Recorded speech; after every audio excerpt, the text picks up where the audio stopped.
we didn't want to get away from that, hometown, fun guys. But, you had to for a song like this. People are used to seeing us throwing the football around, but you can't really, play baseball. Eyes, they see more than one. That's one-on-one. Dreaming alive, and I know when I wake, I'll be back at it all. But it's all I can take. Yeah, it's all that I can. Roll. Hello, everybody, and this is another episode of Max One-on-One. One more time, talking about rock and roll. In this opportunity, with a friend of mine, Peter Farley, man. What a great musician you are, dude.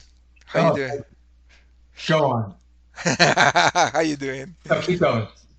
I can't keep going, man. The last album, Accent the Change, dude, it's amazing. I love it. Thank you. And you put so much feeling in it. This is what an artist, to me, is supposed to do. That you are yourself. You put a lot of feeling in what you do, a lot of passion, and I feel that in your album. I love it. Oh, thank you very much. Yeah, there's definitely, as I said, there's a lot of blood in the record, so it's definitely, it's exactly what you said. So I'm glad that translated to you. What's your favorite song? That they're like kids, like children to you. Any children that? Yeah, well, on the topic as you use the metaphor, I mean, the song "My Reason" on the record is, kind of an open letter to my kids. So that was, that's definitely the one I feel, I can't really listen to that one without going. Your own lyrics, or you wrote with somebody else? Sometimes I know you work together with Steve Brown. Yeah, no, I mean on this record and the last record, it's all me, Awesome. and because I write so personally and stuff, It is. I don't not want to collaborate or anything. I get in the zone, and once I get going, boom, I'm finishing stuff, and I get so attached. Yes. To me, I'm trying to pull the latest song that I cannot see right. There you go. Comfortable Silence, dude. Like, Comfortable Silence is amazing. So, it was like one good song after the other. But I think because I'm getting old, also, I am not into that punch, punch, punch. Right. I'm more into quality and calm. Yeah, So it's about a good song and not trying too hard. And I kind of started the record off. I gave it a lot of gas, and coming out. So you put it on, it's boom. Yeah. And we get over a little bit of a kind of an emotional roller coaster, and then we kind of slowly come down. Yeah. For landing into a nice, cosmic bliss. Awesome. No, I really, like the way you write songs. It's very personal. Like you say, it's like things that probably happens every day in your life, or things that you were feeling in that moment. And I can see yourself. Like you have a feeling or something, and you write it down. I don't have to forget this. And then you put it into a song. That's amazing, dude. And but one thing that I was investigating, and I couldn't find anything about it, because through the stream, Amazon Music or Spotify, you cannot see who the personnel. So who is working with you in this album? The credits aren't anywhere on the. I mean, unless you have the physical CD with the booklet. And Yeah, all. exactly. Yeah. It's not up there, huh? Maybe it is, but I don't know how to find it. I just see the songs, and the name of the album, and that's it. So. Right. I'll have to investigate that myself. Well, I recorded the record kind of all over the place. I did a couple songs with a guy by the name of Chuck Alkazian, who we worked with Trixter for a little bit. Nice. He's out of Detroit, Michigan. I worked with Sahaj Tikkanen, who's my singer in Raw. Nice. And recorded out by him in LA. And I worked with a guy by the name of Skid Mills in Nashville, who Steve and I used to work with back in, was it 40 for Ringo, or what was it called? Maybe it was just the first incarnation of Stereo Fallout. Okay. and That's very Steve. Those names, Tokyo Motor Fist, right? and then I recorded 2 songs at Steve's house. Nice. So I kind of went all over the place for this record. And then but Steve didn't collaborate in this album, like you said before. So you're more into your project, right? Yeah, no, we didn't do any writing together on this. Okay. I did have him play a burning guitar solo on the record, though, on one of the songs. He sings background vocals on the song Chokehold. So he's on it. He's always going to be on some way, shape, or form, a part of everything. Yeah. I'll get him on there somehow. Hey, dude, going back to the songs, right? So Wait and Fade, there are 2 versions of it. Like one is heavier and the other one is like different. No, Tell me about it. No, it was a bad dream, actually. So when the day the record came out, something got mixed in the. There's a code that is assigned to each song. Yeah. It goes into upload on digital platforms, and the numbers got mixed up on Wait and Fade. Okay. So when it got uploaded to digital platforms, it was the wrong code. So it's just somebody else's song? Well, it depends on the one you're talking about. Wait and Fade, I see 2. They one has the cover like it's more like grungy, like more like. That's not mine. This one's mine.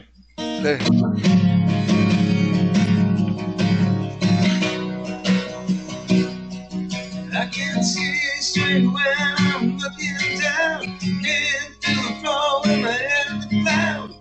That's mine. Beautiful. Thank you. Peter Farley, everybody. Give it up for Peter Farley. Yeah. And then, dude, like Walking Backwards. My God, what a song. Walking Backwards. Tell me a little bit about it. How That was the first song that I wrote kind of, there was a period of time where I wasn't finishing songs at all. I was, having ideas here and there. So my phone is full of like little riffs and stuff that I never got to and never finished. And, having young kids. Yeah. I wasn't able to really kind of put the time into elaborating and finishing stuff. But Walking Backwards came out of nowhere and spewed out of me. I was like, wow, all right, it's back. I just finished a song and it came really easy. Dude, what a concept. So that kind of spearheaded this whole record, really. The first one back. So I was like, and then before I knew it, I had another one, which was ironically Wait and Fade. Yeah. Right second. And those were the first 2 songs I recorded. And Let It Rain, which is the the main song. I mean, not the main song, but the one that you have a video, and it's playing on the radios. So that's kind of, you say this is a hit. Kind of the opposite reason. I felt like Let It Rain was a little. It's kind of it's a moodier track. It's a little understated, but I think it's got one of the best choruses on the record. Nice. And I didn't want to come out with. Like Walking Backwards is boom from start to finish. It punches you right in the face, and even like a song like Wait and Fade or like Chokehold or something, upbeat rockers and stuff. I just think that's so like kind of typical, and I don't want to come out sounding like I was out to prove anything. I don't know what that really means, but I just felt like I think. Let It Rain just a little bit cooler, a little bit more attitude, and if you could, I thought to myself, with a cool video, if it's got a cool swing to it, and maybe that'll hook people, and then I'll knock them out with that chorus, and they'll go, "Whoa, I wasn't expecting that," and then it's gonna get stuck in your head, and I felt strongly about that. All right, so. What's the best way to get this album? If I want a copy, a CD, Amazon or those regular places, should I go to pjfarley.com? What's the best way to? Yeah, I mean, if you want a physical copy, Amazon has it. My label, you can go right to highvolmusic.com or find them on Facebook or something, and you get them directly from the label, High Vol Music, that is, and or just Amazon, which is always a click away. And obviously, if you're getting a digital version, you can get it anywhere. So, anyways, I have a couple of questions about your career. Is that okay? We turn the page. Yeah. So, how Steve Brown put together a band 1983. This is history with Peter Farley. Right. So, but then is that that band didn't work out or something, and then you joined 3 years after, right? But the question is, you were friends with Steve from the neighborhood. How did that happen? How did you join? Well, I was in a band. Trixter was up and running already, and it was Steve, Pete, Gus, and another bass player, Doug. And I was in another band. I was 14 years old, and the other guys in my band were 23, 24, and I was we were just playing the same clubs, and every week we'd be on the same bill. So we were kind of friendly. We didn't hang out or anything like that, but we saw each other a lot. Even if we weren't playing, we were all hanging out at clubs on the off nights. So awesome. Eventually he saw me play, and I guess when time came they had to get rid of their bass player, they saw that I was the right height, and guy. Probably you have a lot of skills, but as a musician, right? But were you always a bass player, because you play a lot of guitar too, right? So it's like you just did, you just grab the guitar and start jamming. Yeah, I started drums was my first love, and I was I'm a drummer at heart, and to this day I'm beating and kicking my leg, and I'll air drum to everything. If ever somebody asks me to sit in with them in the band, they go to hand me a bass or guitar, I'm like, you sitting there, get up. give me the sticks. And do you speak that drummer language? Like Dean Castronovo, from the Dead Daisies and Journey. He told me, well, I was with the producer talking in drummer's language, boom, there's a language. Cash. Or I give you more like a boom bad, like da-da-ding, bada bing, bada boom. Actually, ironically, accent the change to me is kind of a term for a drummer.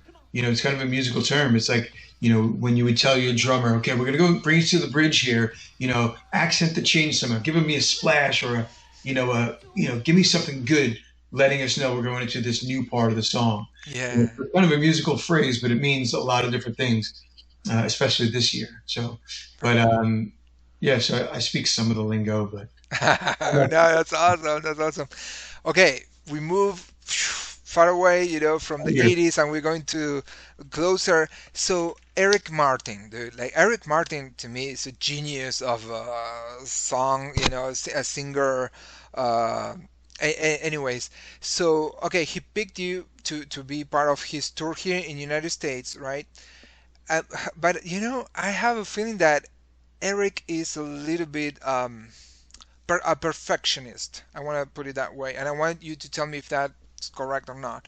Like, for example, if you're singing, or like you're doing background vocals, he goes, oh wait a second. He turns around and he goes, no, a little bit higher, and then when he's happy with it, right? Okay, now we can do it, Yeah. And but I'm not saying that. Is that right? Bingo. Yeah, no, he is. I mean, he is. He's one of my favorite singers of all time. So it's just ironic, and I'm lucky that I get to play with him. So, but yeah, he is kind of a pain in the ass. Another thing I respect, but it's awesome because I learned so much from getting to play with him, because when we're playing, he's not listening to him, he's listening to me. So there's no wiggle room. If I'm, messing something up, I feel him looking at me. I'm like, and he'll just call it out right in the mic. Hey, don't forget the butter. You know, But I won. but I think he pulls the best out of you. Yeah. That's how he was. You know, that's what I was getting at. Yeah, It's good to have that kind of constant nudge, keeping yeah, you on your toes, and rightfully so. And I want to do, the best for him, and show respect for getting to be able to, sing with him. Don't tell him this, but I'm really fucking lucky. yeah. I would never tell him that. Awesome, man. Awesome. No, very cool. And let me tell you a story. When he went to Argentina, so they picked a friend of mine, a bass player, Charlie Giardina.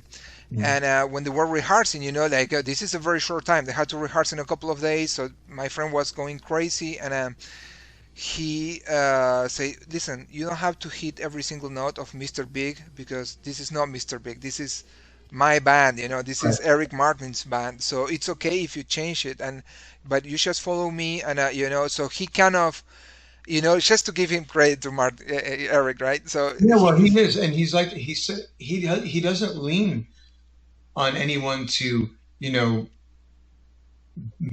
mimic the Paul and Billy parts, exactly, because he knows those two guys are those two guys. Exactly. Like when I play Billy's parts, I play the signature parts, but I don't do half of the stuff Billy's doing.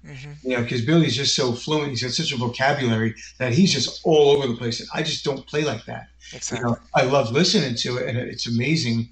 And some of the stuff he does, I have to do because it's, either doubled with the guitar or just so signature Billy that I have to do it, and I want to do it. So all that stuff I do so I have it just so he knows it's there. But like he'll be like, dude, don't kill yourself, trying to do that stuff. He's more concerned with, let's get the vocals and yes, let's get the essence of the song. Yeah. About all that. So he gives you the freedom, right? He gives you the freedom to be creative. So it's not like he's, that's what I wanted to give him credit because. Or as I call it, dumbing it down.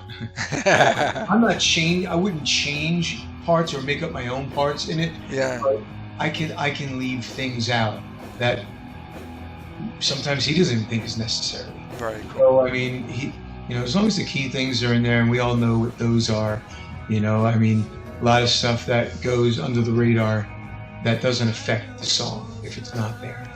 Nice. I'm not trying to cop Billy's complete thing. For one, I can't. But, I'm going to play the song the way it should be. Without taking away from it. Awesome. Hey, thank you for answering my, back to the history questions. And are you still with him? So are you still in touch? And as soon as he goes out on tour, you're gonna. Oh yeah, we've been playing. Actually, we've been playing since August. We've had shows like up until last weekend. Oh, nice. Every single day.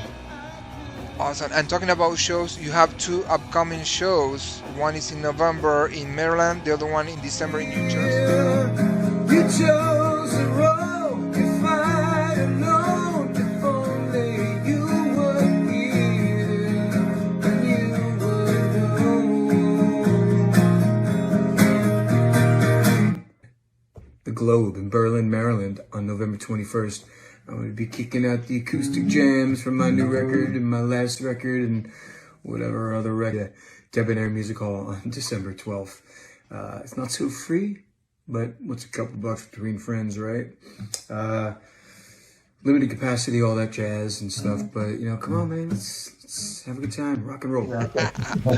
Awesome, brother. No, thank you so much for your time. Talking to you, I interview you with the guys from the Metal Summit. Psycho Steve, Angel, my friends from the Metal Summit there. And thank you, Psycho Steve, for making this interview happen also, Psycho Steve! It's always, a pleasure talking to you. You're such a cool guy, Well, and it's a pleasure talking to somebody who genuinely, likes who they're talking to. Awesome, right. All right, so I can't wait for your next album. I know you have to, No, just kidding. But no, as soon as you have, something, man, this show is your show, man, and we can talk about music anytime you want, brother. I appreciate it. Thank you for the opportunity. Throw away what's real for the thought of what's concealed, and the truth is right behind you.